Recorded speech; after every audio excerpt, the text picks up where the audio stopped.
This is part 10 in a series where we develop the classic video game Pac-Man totally from scratch using Java and the processing development environment. In this video we will create the basis for adding the walls to our game area by dividing it into discrete cells and by storing them in a three-dimensional array. Also, I will show you how you can use the settings function in processing to dynamically change the size of our drawing area.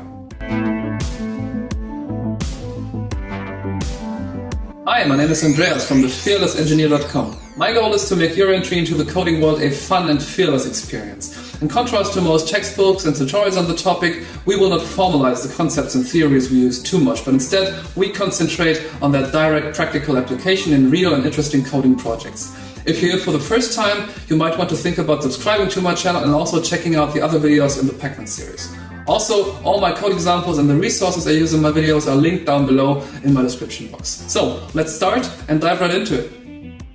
This video contains two major parts in which we create the foundation of our game labyrinth. First, I will introduce you to the concept of a field-based coordinate system, which we need to define the position of our walls. And then we will use a three-dimensional array to implement this coordinate system and to access and store wall positions in computer memory. Now let's move to my whiteboard so I can show you how our field-based coordinates will work. What we currently have is a way to position Pac-Man and the ghost very precisely by simply providing the pixel coordinates on the screen in X and Y. Later on, when it's about Pac-Man being chased down the labyrinth corridors by the ghost and also by moving around, positioning those small dots which he is supposed to eat to collect points, it's very cumbersome to store all the pixel information of all those objects on the screen in a way that it is possible to create multiple levels in a very short period of time. And that's what we want to do. We want to create multiple levels very easily, and we also want to store them in a text file in a convenient format. And using pixel positions simply will not do the job because it's very, very hard to do. And also we want to make sure that the corridors are always wide enough so Pac-Man and the ghost can move through them. We don't want to allow for any errors.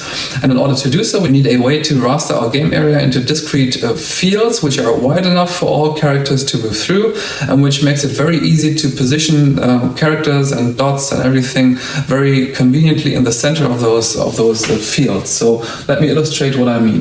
This is our game area, and the game area was going to be rastered into discrete cells by doing something like this in both X and Y direction. This is the Y direction, this is the X direction of our cell-based coordinate system.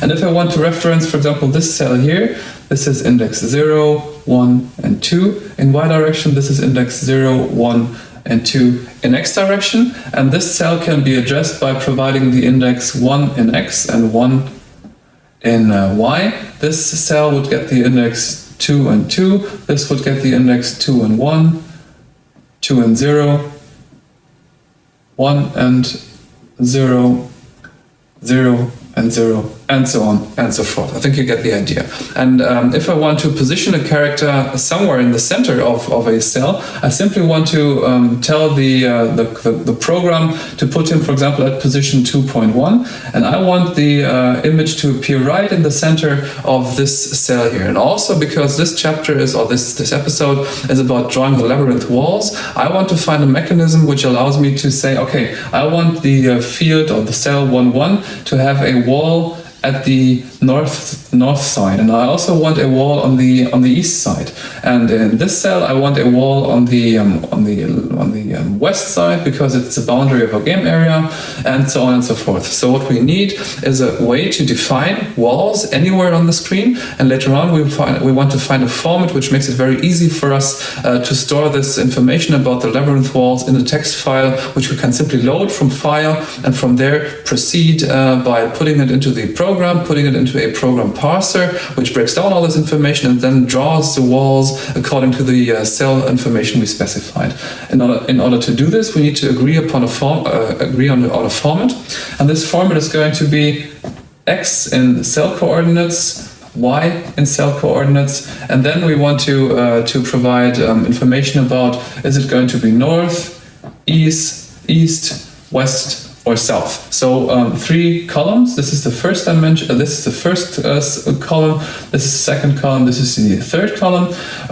You can also say this is going to be the dimensionality of the array. So what I want to realize in order to do this, I want to realize a 3-dimensional array. So this is the format we're going to parse from the text file, and from the text file we want to create an integer-based array which has 3 dimensions. The first dimension is for x, the second dimension is for y, and the third dimension is for the wall position, be it north, south, east or west. So let's get back to the code and implement this piece of code to set up the basic structure for our labyrinth walls in the code. Okay, so the first thing we want to do is we want to define some basic variables which hold information about the cell-based playing area we just discussed on the whiteboard. Let's dive into the code and look into line number 9. This is the position directly behind the timers we have been using the last episode to control both animation and movement. And now what we want to do is we want to set the number of fields which our game area should have. It's going to be 8 fields in the x direction. Let's copy paste this. Change the x for a y, and we will have 5 fields in the y direction. So it's going to be a total of 40 fields in which we can position walls and in which we can put our game points later on, and through which our game characters can move finally.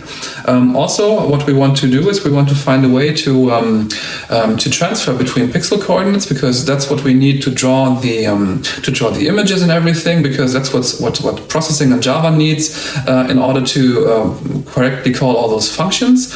We want to think in our game-based coordinates or cell-based coordinates, and the transfer point between those two is based on the width and height of each cell. So we need to measure in pixels how wide and how high a certain cell is going to be. To make it easier for now, we will assume rectangular cells where width and height are going to be identical, and that's exactly the variable I'm going to put here. It's going to be called size square, which I currently will put to 100. So we have a playing field of 800 pixels in width and 500 pixels in height. That's the basic idea here. So now the most important thing, we will have to define our array. It's going to be 3-dimensional. Basically what we do here, we started out some episodes ago with a 1-dimensional array, then we use a 2-dimensional array, and now we build on this knowledge to construct a 3-dimensional array. And 3-dimensional arrays are not any more complicated than 1- or 2-dimensional arrays. We simply have to write a little bit more. So it's going to consume more memory, yes, because it's now a cube in memory, if you will. And also you have to think of more index numbers to use. But the basic handling is going to be identical to 1- and 2-dimensional arrays. So don't be scared of a 3-dimensional array, which looks something like this. What we have is we have 3 square brackets on the right side of the variable type. It's going to be an integer-based array. It's going to be called walls, because that's the information where we store all our walls.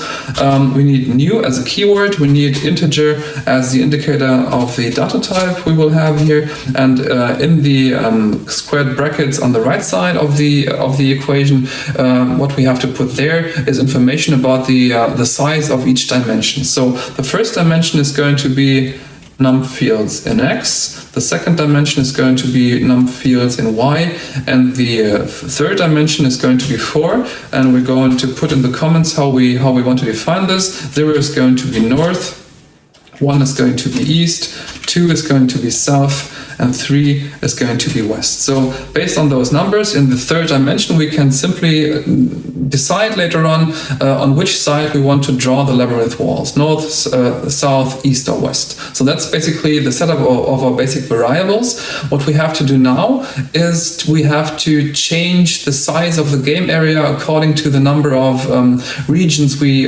defined. Until now we simply said, okay, we want to have it in a certain width and height according to our the function we called in the setup routine. Now the problem is in setup, and that's the way processing works. In setup, what you cannot do is you cannot make the size of the game area in a dynamic manner. You can only say, if we go down into the setup function, you can only say I want to supply a constant size in pixels, both in X and Y, but you cannot say, okay, based on the number of cells and their width, which I have, I put in some unknown value here. That's nothing which processing can deal with. So what we basically would like to do is I would like to say, okay, I have the number of fields in X. And I want to multiply it with the size of a square.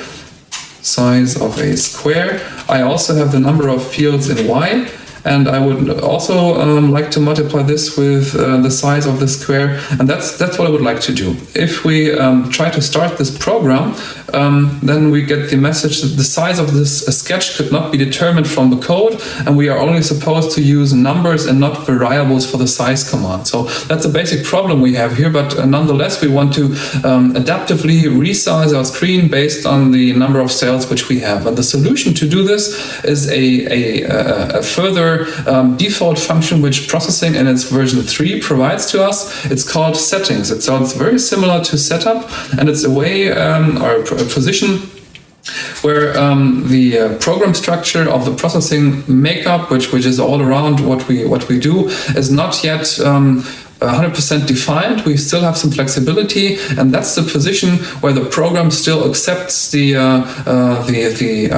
unsure conditions of the size of the game area, if you will. So what we want to do now is we want to define this function by simply writing void settings without any arguments, put the curly brackets, and we are now moving the size information from the setup function to the settings function. That's all we need to do. We can start the program now and see what happens. And what we can see here is that we have the same basic structure as before. It's about the same width and height as before.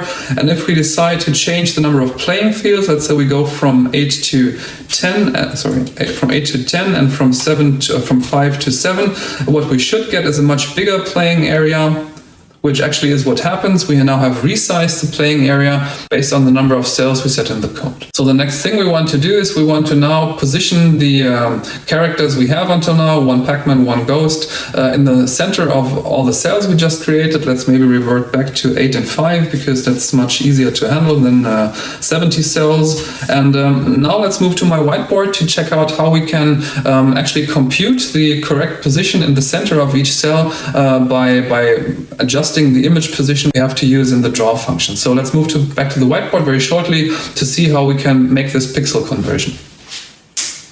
So what you can still see here on the whiteboard is the setup of our game area as we discussed it a few minutes ago. What we want to do now is we want to say, okay, and at this position, I would like to draw the ghost figure.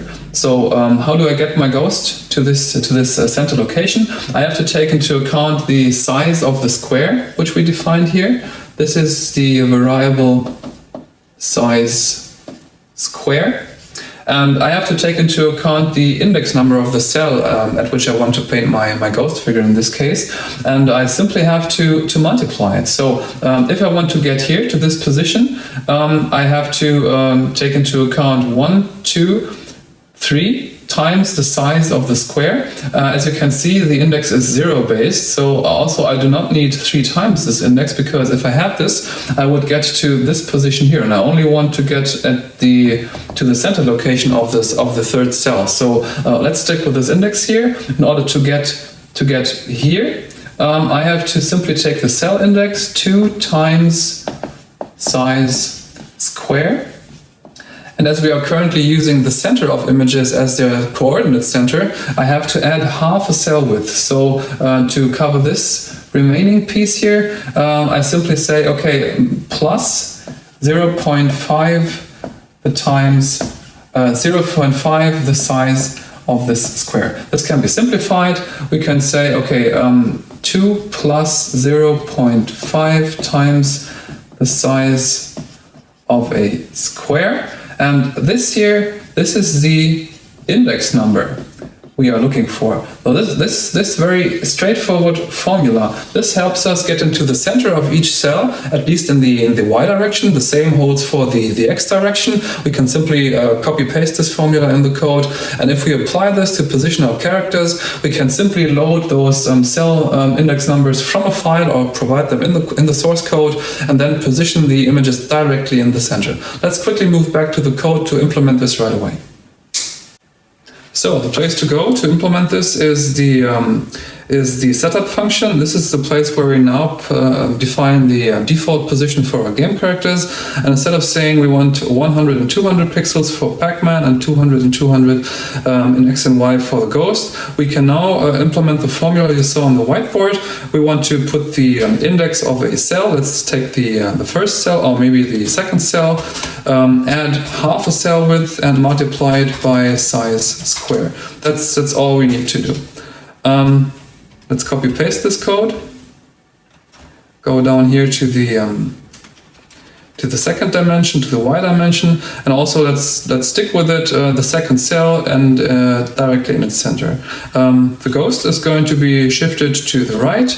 Also, it's going to be shifted downwards a little bit, so let's also use the third cell here. Maybe let's switch off the movement so we can really see where those positions are. So we are now in the draw function. We have the speed variable from last episode, and we are now setting it to zero, so we can observe what's happening with the coordinates here. Now let's run this code, see what happens.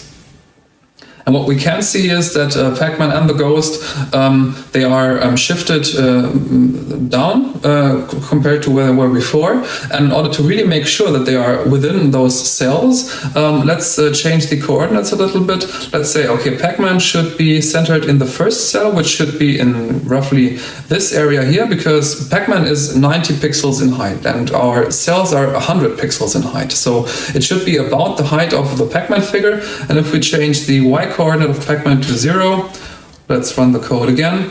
What you see is that Pac-Man moves up. And also, if we wanted to shift the Ghost to the far left of the game area, from there to here, the only thing we would have to do is change the 2 to a 0, and now the Ghost should be shifted to the left. Works perfectly, and now we are able to use cell-based coordinates to position our game characters freely on the screen. In this video you have learned how to divide our game area into discrete fields, how to access those using a 3-dimensional array, and how to dynamically resize the drawing canvas based on the settings function in processing. In the next video we will use nested loops and we'll switch case statement to finally paint some walls onto our game area. So thanks for watching, and make sure to download all code samples and the resources I've used in this video from our website at thefearlessengineer.com. Happy coding, hope to see you soon.